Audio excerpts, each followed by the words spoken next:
오늘 주신 하나님의 말씀은 창세기 15장 1절부터 21절까지의 말씀입니다. 구약성경 17쪽에 있습니다. 창세기 15장 1절부터 마지막 21절까지 한 절씩 교독하겠습니다. 이후에 여호와의 말씀이 환상 중에 아브라함에게 임하여 이르시되 아브라함아 두려워하지 말라. 나는 내 방패요 너의 지극히 큰 상급이니라. 아브라함이 이르되 주 여호와여 무엇을 내게 계시라 하나이까. 나는 자식이 없사오니 나의 상속자나니까 다메섹 사람이 엘리에셀이니. 아브라함이 또 이르되 주께서 내게 씨를 주지 아니하셨으니 내 집에서 길린 자가 내 상속자가 될 것이니이다. 여호와의 말씀이 그에게 임하여 이르시되 그 사람이 내 상속자가 아니라 내 몸에서 날 자가 내 상속자가 되리라 하시고. 그를 이끌고 밖으로 나가 이르시되 하늘을 우러러 뭇별을 셀 수 있나 보라. 또 그에게 이르시되 내 자손이 이와 같으리라.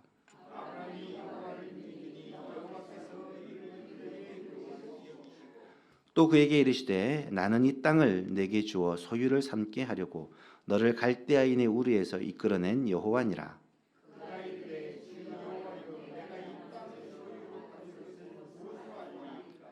여호와께서 그에게 이르시되 나를 위하여 3년 된 암소와 3년 된 암염소와 3년 된 순양과 산비둘기와 집비둘기 새끼를 가져올지니라.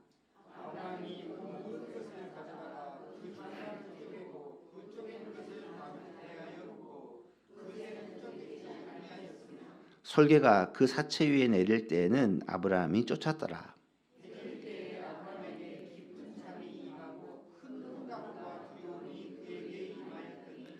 여호와께서 아브라함에게 이르시되 너는 반드시 알라. 내 자손이 이방에서 객이 되어 그들을 섬기겠고 그들은 400년 동안 내 자손을 괴롭히리니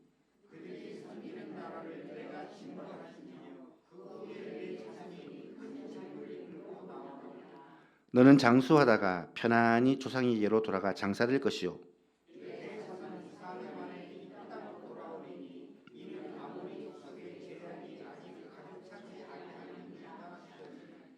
해가 져서 어두울 때에 연기나는 화로가 보이며 타는 횃불이 쪼갠 고기 사이로 지나더라.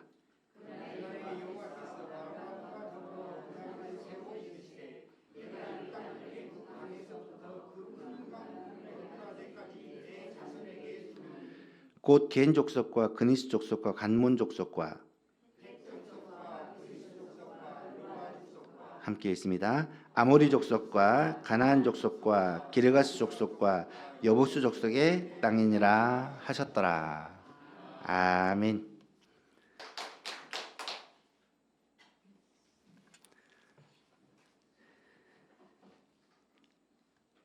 (3월과 4월에는) 아브라함 언약에 대해서 말씀을 살펴보고 있습니다. 아브라함 언약의 핵심이 무엇입니까? 세 가지 약속입니다. 첫 번째는 큰 민족을 이루게 하겠다라는 약속이고, 가나안 땅을 너와 내 자손에게 기업으로 주겠다라는 약속이고, 땅의 모든 족속이 너로 말미암아 너의 후손으로 말미암아 복을 얻게 하겠다라는 약속입니다. 지난 시간 우리는 이 약속을 하나님께서 지키시기 위해 이 약속이 언약이 깨어질 위기에 처했을 때 하나님이 아브라함의 삶에 개입하셔서 이 문제를 해결해 주시는 약속의 신실하신 언약의 신실하신 하나님에 대해서 말씀을 살펴보았습니다. 하나님이 왜 아브라함의 삶에 개입을 하셨느냐? 그 이유는 이 언약이 아브라함 언약이라고 이름을 붙였지만 아브라함의 언약이 아니라 사실은 하나님의 약속이기 때문에 그렇다라고 말씀을 드렸죠. 하나님의 일방적인 약속, 하나님께서 반드시 이루시는 약속이다. 이것이 아브라함에게 하신 아브라함 언약이다라는 말씀을 드렸습니다.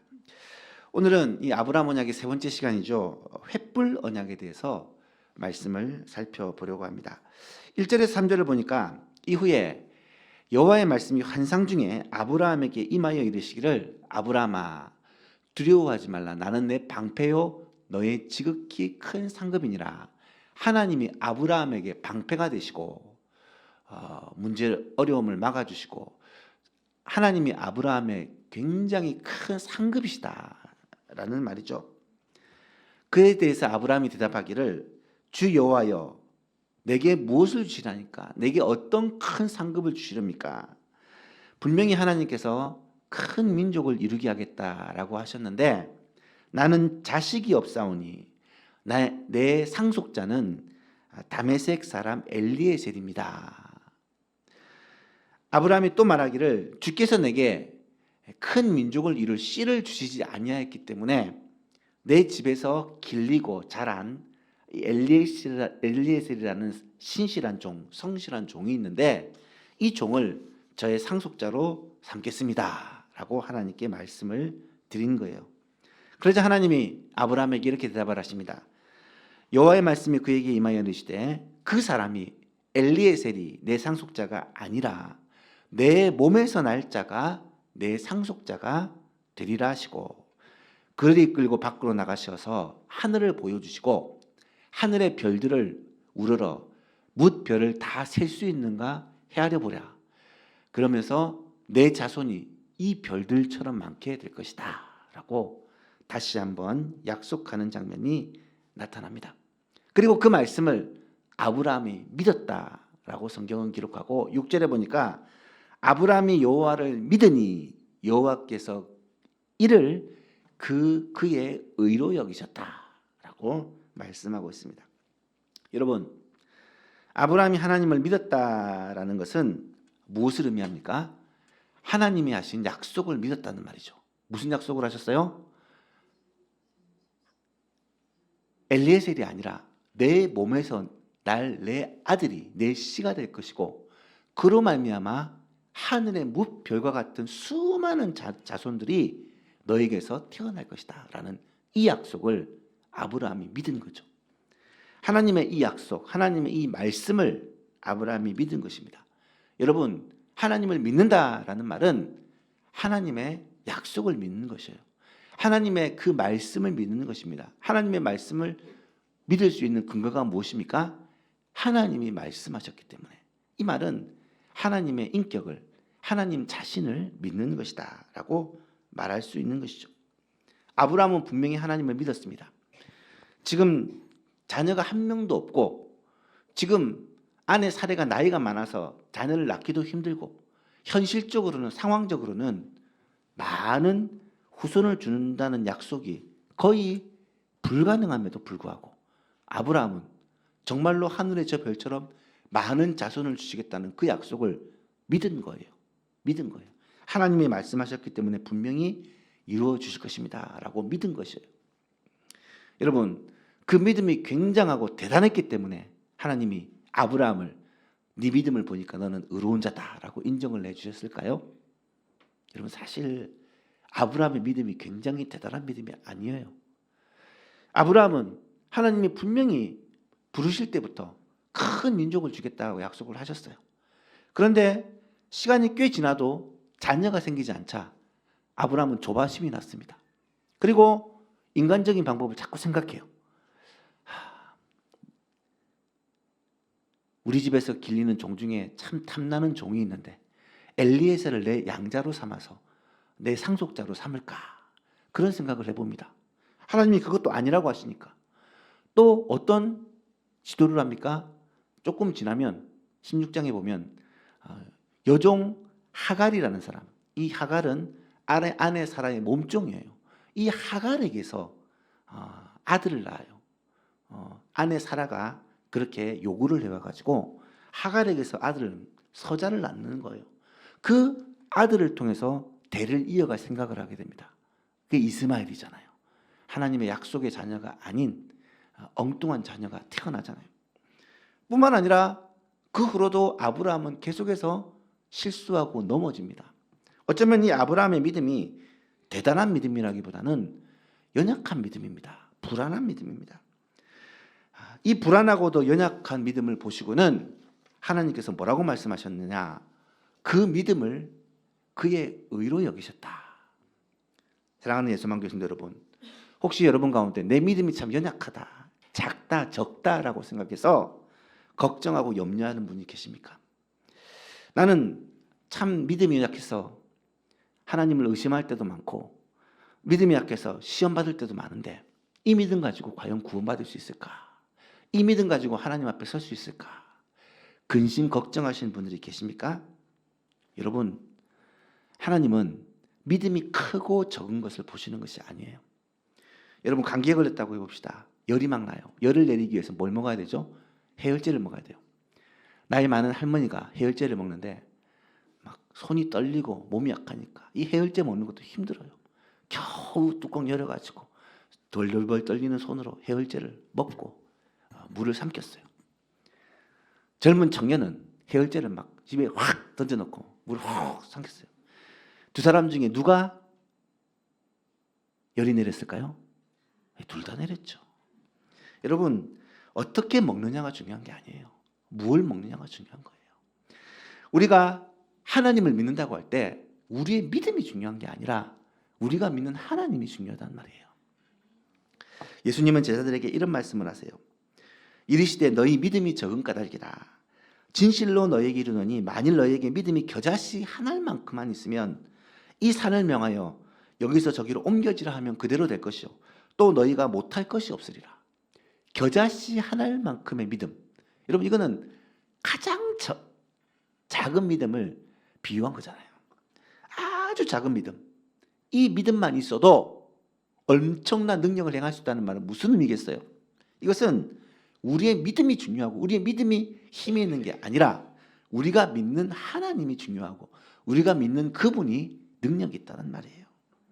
아브라함의 믿음이 연약했음에도 불구하고 하나님이 그 믿음을 의로 여기신 것은 예수 그리스도의 십자가를 의지하고 예수 그리스도의 죽으심과 부활을 믿는 우리의 믿음이 비록 연약하고 간혹 흔들릴 때가 있을지라도 이 연약한 믿음에도 불구하고 하나님께서는 우리가 믿는 예수 그리스도 그분의 십자가와 부활이라는 이 복음으로 말미암아 우리를 구원해 주신다. 능히 구원해 주신다라는 사실을 믿으시기를 바랍니다. 아브라함 입장에서 생각해 보세요. 하늘의 별과 같이 바다의 모래가 같이 어마어마한 후손을 주겠다는 말이 아브라함에게서는 어떻게 들렸겠어요? 어떻게 보면 굉장히 거창하고 막 원대하게 들렸겠죠. 하지만 자기 현실은 지금 어떻습니까? 전혀 그렇지 않잖아요. 그런데 하나님 앞에 막 따지지 않습니다. 아니, 지금 자녀 한 명이 없는데 지금 아내 사례는 이제 나이가 들어가지고 애 낳기도 힘든데 아니 어떻게 저 하늘의 별과 같은 모래와 같은 자녀를 주시겠다는 겁니까? 따지지 않았습니다. 그냥 하나님의 말씀을 믿는 거죠. 왜? 하나님이시라면 그렇게 할 수 있다. 하나님은 능히하실 것이다라는 것을 믿었다라는 것이고 하나님은 그 약속을 신실하게 지켜주신 것입니다. 오늘 사건은 어쩌면 아브라함의 인생에 있어서 굉장히 중요한 사건이라고 말할 수 있습니다. 왜냐하면 아브라함과 하나님 사이에 공식적인 계약이 체결된 그런 사건이기 때문입니다. 앞에서도 하나님은 아브라함에게 찾아오셔서 말씀해 주셨습니다. 약속을 주셨어요. 한 번이 아니라 여러 번. 그렇지만 오늘 본문에는 이것을 공적으로 의식을 행하면서 그렇게 약속을 공식적으로 체결하고 있습니다. 6절 7절을 보십시오. 아브라함이 여호와를 믿으니 여호와께서 이를 그의 의로 여기시고 그에게 말씀하시기를 나는 이 땅을 주어서 소유를 삼게 하려고 너를 갈대아인의 우리에서 이끌어낸 여호와다라고 말씀하십니다. 여러분, 하늘의 별과 땅의 모래와 같은 수많은 자손을 주겠다라고 약속을 하시고 나서 하나님께서 뭐라고 말하냐면 너희에게 이 땅을, 가나안 땅을 기업으로 삼도록 소유로 삼도록 하기 위해 너를 저 멀리 갈대아 우리에서부터 이끌어낸 여호와다라고 말씀하시고 계십니다. 이 약속은 처음 있는 약속입니까? 이미 하신 약속이죠. 처음부터 하신 약속이죠. 근데 그 약속을 재차 확인하시는 거예요.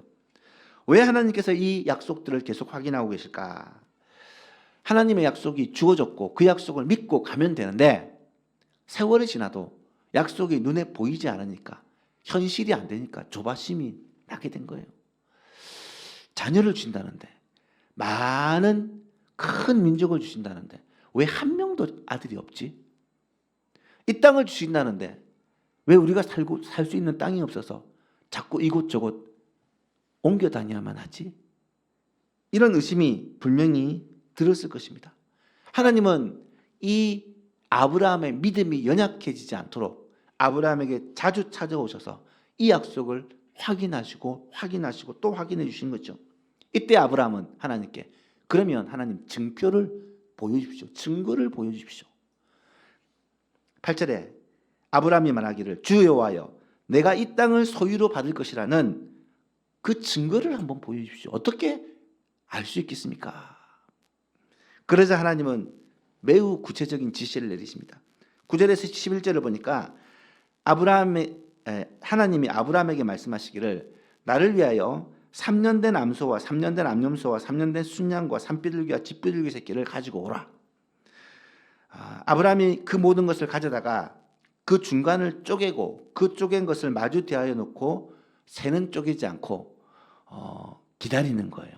그랬더니 솔개가 그 사체 위에 내릴 때 아브라함이 쫓아냅니다. 여러분 이게 무슨 일인가 생각이 드실 수 있지만 이것은 아브라함에게 있어 익숙한 일입니다. 왜냐하면 고대 근동지방에 언약을 체결하는 방식이 이러했기 때문에 짐승들을 가져오고 그 짐승을 쪼갭니다. 반으로 쪼개어서 그 사체를 양쪽으로 이렇게 벌려놓은 거예요. 그리고 약속의 두 당사자가 이 쪼갠 고기 사이를 지나감으로 말미암아 언약이 성취되는, 언약이 체결되는 것입니다.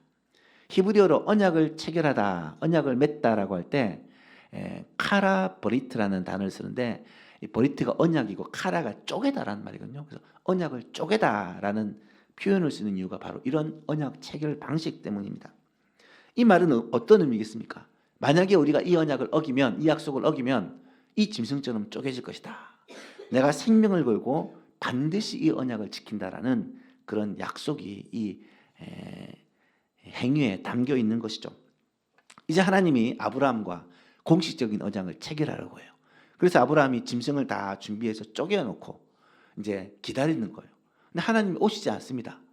짐승을 쪼개놓으니까 뭐가 꼬입니까? 솔개들이 이제 시체를 먹으려고 내려오는 거예요. 아브라함이 그 막 솔개를 쫓고 있습니다. 한참을 기다려도 오지 않습니다. 솔개를 쫓다가 지친 아브라함은 깊은 잠에 빠져들었어요. 여러분, 때로는 우리가 하나님의 말씀대로 신실하게 순종했음에도 불구하고 하나님께서 우리의 기도에 빨리 응답해 주시지 않을 때가 있어요. 하나님께서는 우리의 기도에 즉각적으로 빨리 응답해 주셨으면 좋겠는데 문제를 빨리 해결해 주시고 빨리 복을 주셨으면 좋겠는데 하나님이 때로는 기다리게 하시고 때로는 인내하게 하실 때가 있다는 거예요. 그때 참 답답하죠. 하지만 이럴 때 인내하고 기다리는 것이 어쩌면 우리에게 매우 중요한 훈련이요 믿음입니다. 하나님의 약속을 믿고 기다리는 것. 여러분 신앙생활에서 너무너무 중요한 거예요. 아브라함은 솔개를 쫓고 또 쫓습니다. 그리고 지쳐 잠이 들었어요. 그런데 캄캄한 저녁이 밤이 되었을 때 그때 하나님께서 아브라함이 갑자기 나타나셔서 이런 말씀을 하세요. 해질 때에 아브라함이 깊은 잠에 임하고 흑암과 두려움이 그에게 임하였더니 여호와께서 아브라함에게 이르시되 말씀을 주시는 거요. 너는 반드시 알라. 내 자손이 이방에서 객이 되어 그들을 섬기겠고 그들은 400년 동안 내 자손을 괴롭히리니 그들이 섬기는 나라를 내가 징벌할지며 그 후에 내 자손이 큰 재물을 이끌고 나올 것이다. 너는 장수하다가 평안히 조상에게 돌아가서 장사될 것이요 내 자손은 4대 만에 이 땅으로 돌아오리니 이는 아모리 족속의 죄악이 아직 가득 차지 아니함이라. 여러분 하나님이 이제 언약 체결을 위해 준비하고 있는 아브라함이 갑자기 나타나셔서는 조금 엉뚱한 얘기를 합니다. 뭐라고 합니까? 내 자손이 400년 동안 이방에서 객이 되어서 고생을 하게 될 것이다. 다른 곳으로 가서 고통을 당하게 될 것이다. 그 후에 하나님이 그 나라를 징치하시고 벌하시고 그 민족이 많은 재산을 가지고 다시 이 땅으로 돌아오게 될 것이다. 그 땅에서 돌아오게 되면 이곳을 차지하고 이곳에 정착할 텐데 왜 지금 바로 주지 않느냐? 이 아모리 족속의 죄악이 관영하지 않았기 때문에, 이 땅에 살고 있는 사람들의 죄악이 아직까지 하나님의 기준에 차지 않았기 때문에 하나님께서 이 시간을 둔 후에야 이 땅에 있는 악한 백성들을 벌하고 이 땅을 내 후손에게 주겠다라는 약속이에요. 아브라함의 입장에서는 이 약속이 즐거웠을까요? 즐겁진 않았을 거예요. 생각을 해보세요. 바로 주면 좋겠는데 왜 400년 동안 기다린 후에 준다고 할까? 그런데 하나님은요 우리와 조금 생각과 방법이 다르다는 걸 알아야 돼요. 하나님께서는 우리에게 복을 분명히 약속하십니다. 하지만 그 복은 우리의 생각과 우리의 방법대로, 우리가 원하는 때, 우리가 원하는 방식대로 오는 것이 아니라는 사실이에요. 때로는 복이 우리에게 고통스러운 모습으로 찾아오기도 합니다. 예를 들면 자녀는요 하나님 주신 최고의 복이에요. 그런데 이 자녀가 태어나는 것은 그렇게 기쁜 일이 아니죠. 무슨 말이냐? 고통을 수반한다는 거예요. 자녀를 임신하고 10달 동안을 뱃속에서 고생을 해야 되고, 그 자녀가 태어날 때도 많은 고통을 겪게 됩니다. 피곤하고 입덧에 잠을 제대로 자지 못하고 잉태하는 고통이 굉장히 힘든 고통이잖아요. 하지만 그 고통 끝에 자녀를 낳았을 때 그 기쁨, 자녀를 통해 얻는 그 복은 말할 것도 없죠. 우리의 삶에서 어쩌면 진짜 좋은 것은 반드시 아픔을 통해 오는 것 같아요. 아무런 고난 없이 승승장구하고 모든 것이 형통하고 잘 되기만 하면 그 사람은 반드시 교만에 빠지거나 아니면 시험에 빠지거나 문제가 생기더라는 거예요. 재벌 자녀들이 잘 자라고 바르게 자라는 경우가 굉장히 어렵잖아요. 하나님이 쓰시는 사람 중에 성경을 찾아봐도 항상 이 고난의 풀무불을 통과하고 하나님의 훈련을 통과하지 않고 위대한 삶을 살았던 사람을 거의 찾아볼 수가 없더라고요. 여러분, 지금 여러분의 삶에 고통이 있습니까? 고난이 있습니까? 경제적인 어려움이 있습니까? 사람들과의 불화가 있습니까? 자녀들과의 소통을 하지 못하고 계십니까? 말 못할 고민 때문에 밤에 잠을 이루지 못할 정도로 힘들어하시는 분이 계십니까? 환난은 인내를, 인내는 연단을, 연단은 소망을 이루시는 줄을 믿으시기 바랍니다. 약속의 땅인 가나안 땅을 하나님은 일사천리로 그냥 주시지 않습니다. 아브라함에게 약속하셨지만 400년 동안이라는 기간 하나님께서 이방 땅에서 고생을 당하게 한 후에, 그 후에도 모세와 여호수아 때 광야에서 40년 동안을 고생한 후에 하나님은 특별한 방법으로 이 땅을 선물로 주시는 거예요. 그렇기 때문에 고통은 하나님께서 우리를 벌하시는 그런 증거는 아니에요. 고통을 하나님의 심판으로만 생각해서는 안 된다는 것입니다. 어려움이 있고 환난이 있고 많은 시험이 있을 때 우리는 그 뒤에 숨겨져 있는 하나님의 기대와 소망을 볼 수 있어야 된다는 거예요. 하나님께서 더 좋은 것을 주시기 위해, 우리를 더 아름답게 가꾸어 가시기 위해, 우리를 다듬으시고 하나님의 최고의 복된 사람으로 빚으시기 위해 하나님께서 일하시는 방법이라는 사실을 볼 수 있어야 된다는 거예요. 진짜 명품은 고통 속에서 만들어집니다. 우리나라의 최고의 명품인 고려청자, 조선백자 이런 명품들을 보면 끊임없이 반죽을 해서 공기방울 하나 없어야 되고요. 또 조각칼로 새겨놓고 거기에 또 다른 물질로 채워놓고 두 번에 걸쳐 불에서 그렇게 구워져야 비로소 그런 명품들이 탄생하게 되는 거죠. 우리 인생을 아름답게 다듬으시기 위해서 하나님이 행하시는 이 모든 일들을 우리가 인내함으로 하나님에 대한 신실한 믿음으로 바라보고 기다리고 때로는 인내하고 때로는 소망으로 이 모든 어려움들을 이겨내는 이 소망 가족들 다 될 수 있기를 바랍니다.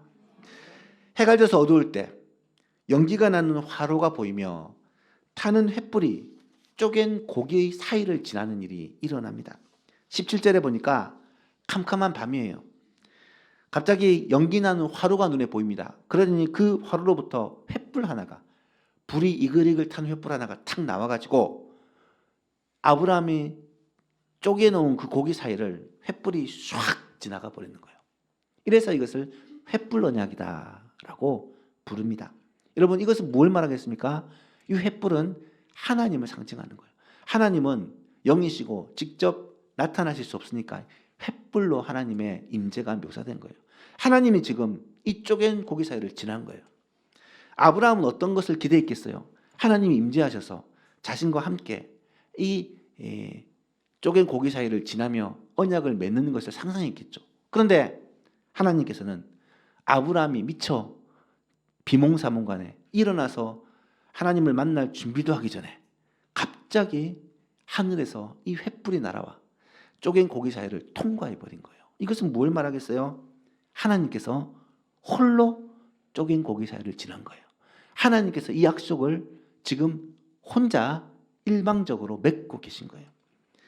아브라함과 얼굴을 마주보고 아브라함과 협상을 하고 이렇게 하면 이렇게 해주겠다라고 그렇게 의논을 한 게 아니에요. 하나님은 내가 반드시 큰 민족을 내게 주고 그 민족이 이 땅을 차지하게 할 것이다 라고 일방적으로 약속해 놓고는 그 약속을 하나님께서 생명 다해 지키시겠다고 쪼갠 고기 사이를 지나가신 거예요. 하나님의 일방적인 약속을 눈으로 확인시켜 주신 것입니다. 내가 너를 택하여 불렀고 내가 너에게 복을 주었고 내가 너를 전쟁 가운데 지켜주었고 내 자손을 하늘의 바다와 바다의 모래처럼 하늘의 별과 바다의 모래처럼 이 땅에 편만하게 만들 것이고 잠시 이방 나라에서 고통을 당하게 하겠지만 그것이 오히려 내 후손을 더욱 강하게 하고 더욱 번성하게 만들 것이고 그들을 인도하여 다시 이 땅으로 약속의 땅으로 인도하여 드릴 것이고 이 땅에 있는 악한 백성들을 다 몰아내고 이곳에 거주하여 살 수 있도록 하나님께서 하겠다라고 약속을 하신 거예요. 그리고 그 약속을 목숨 걸고 생명 걸고 지키겠다고 쪼갠 고기 사이를 이 횃불이 지나가게 되었다라는 말입니다. 여러분, 이렇게 일방적으로 약속하신 하나님은 이 약속을 신실하게 다 이루셨습니다. 도저히 불가능할 것이라고 보이는 약속을 하나님은 완전히 성취하셨습니다. 야곱의 가족이 70명 정도였는데 그 가족이 요셉을 통해 애굽으로 건너가서 약 400년 동안 무려 남자 어른만 60만 명, 여자와 아이까지 하면 200만 명이 넘는 큰 민족이 되어서 다시 돌아옵니다. 돌아오는 과정도 광야, 사람이 살 수 없는 광야, 남녀 아이까지 200만 명이 넘는 그 많은 사람들이 그 광야를 지나면서 하나님이 먹이시고 하나님이 입히시고 하나님이 필요한 것을 다 공급하시면서 그렇게 인도하여 결국 가나안 땅을 차지하고 정착할 수 있도록 하나님이 인도해 주셨습니다. 여러분, 불가능한 일, 도저히 설명이 되지 않는 일도 하나님은 약속하셨기 때문에 자기의 생명을 걸고 약속하셨기 때문에 그 약속들을 다 이루셨다는 거예요. 거기다가 세 번째 약속, 너로 말미암아 내 자손으로 말미암아 천하 만민이 모든 족속이 복받게 하겠다는 약속을 구원자 예수 그리스도를 통해 이루어 주십니다. 이사야 53장 4절에 그는 실로 우리의 질고를 지고 우리의 슬픔을 당하셨거늘 우리는 생각하기를 그는 징벌을 받아서 하나님께 맞으며 고난을 당한다 하였노라. 그가 찔림은 우리의 허물 때문이요 그가 상함은 우리의 죄악 때문이라. 그가 징계를 받음으로 우리가 평안을 누리고 그가 채찍에 맞음으로 우리가 나음을 입었도다. 우리는 다 양 같아서 그릇 행하여 각기 제 길로 갔거늘 여호와께서는 우리 무리의 죄악을 우리 모두의 죄악을 다 그에게 담당시키셨도다. 여러분, 이사야를 통해서 예언하신 이 그가 누굽니까? 메시아십니다. 예수님이십니다. 그를 통해 우리 모두의 죄의 문제를 해결해 주시겠다는 약속입니다. 죄로 말미암아 멸망을 받고 죄로 말미암아 지옥에 가야 되는데 예수 그리스도께서 이 죄와 죽음의 문제를 십자가 죽으심과 부활로 말미암아 해결해 주신 거예요. 이 약속 또한 횃불 언약과 마찬가지로 하나님이 자기 목숨을 걸고 맹세하신 약속이고 그 약속을 완전하게 성취해 주신 거예요. 사랑하는 예수만 경신 여러분, 우리 모두는 죄인입니다. 한 사람도 예외가 없습니다. 그런데 이 죄의 문제를 하나님이 어떻게 해결해 주십니까? 2000년 전에 예수 그리스도 이 땅에 오신 하나님의 아들이 우리 죄를 다 짊어지시고 대신 십자가에서 손발에 못이 박히고 머리에 가시관을 쓰시고 옆구리에 창이 찔려가며 그렇게 죽어감으로 그 죄의 문제를 십자가에서 해결시켜 주신 거예요. 또한 십자가에서 죽으시고 끝난 게 아니라 사흘 만에 부활하심으로 말미암아 죄와 죽음의 문제를 완전하게 해결해 주셨다라는 사실입니다. 예수님은 십자가상에서 6번째로 뭐라고 말씀하십니까? 테텔레스타이, 다 이루었다. 하나님의 이 언약, 약속을 온전히 다 이루었다고 선언을 하십니다.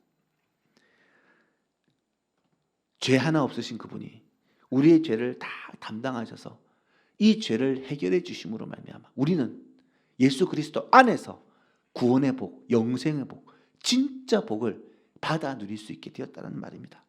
여러분, 이것이 복음이잖아요. 사실 우리는 아무것도 한 것이 없습니다.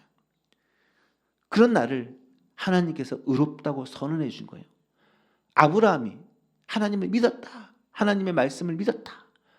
아무것도 한 일이 없는데 그 믿음을 귀하게 보시고 아브라함을 축복의 통로로 써주신 것처럼 하나님은 나의 이 연약한 믿음, 부족한 믿음을 귀하게 보시고 우리에게 이 구원의 은혜, 이 영생의 복을 허락해 주신 거예요. 뿐만 아니라 이 땅에서 하나님의 자녀로 하나님의 인도하신 보호하신 가운데 살며 하나님의 나라를 이 땅 가운데 이루며 살 수 있도록 나와 함께 해준다는 거예요. 여러분, 이것이 복이 아니고 무엇이겠습니까? 기독교는요, 다른 종교와 완전히 다릅니다. 기독교가 다른 종교와 다른 결정적인 차이가 무엇이겠습니까? 다른 종교 믿고도요, 복 받을 수 있어요. 돈 많이 벌 수 있어요. 건강해질 수 있어요. 병도 나을 수 있어요. 형통할 수도 있습니다. 하지만 어떤 종교도 죄와 죽음의 문제는 해결을 해주지 못합니다. 이 땅을 살아가면서 우리가 짓는 죄, 그로 말미암아 오는 죽음을 해결해 줄 수 있는 그 어떤 사람, 그 어떤 종교 있을 수가 없어요. 하지만 우리를 위하여 대신 죽으시고 부활하신 예수 그리스도, 모든 복의 근원이신 그분으로 말미암아 우리는 모두가 이 영생의 복, 구원의 복을 받아 누리게 되었다. 이 놀라운 사실을 꼭 깨닫게 되는 은혜가 있기를 간절히 바랍니다. 말씀을 맺습니다. 횃불 언약은 아브라함이 하나님과 맺은 공적인 언약입니다. 하지만 횃불 언약은 두 당사자가 동일하게 맺은 게 아니라 일방적으로 맺은 언약입니다.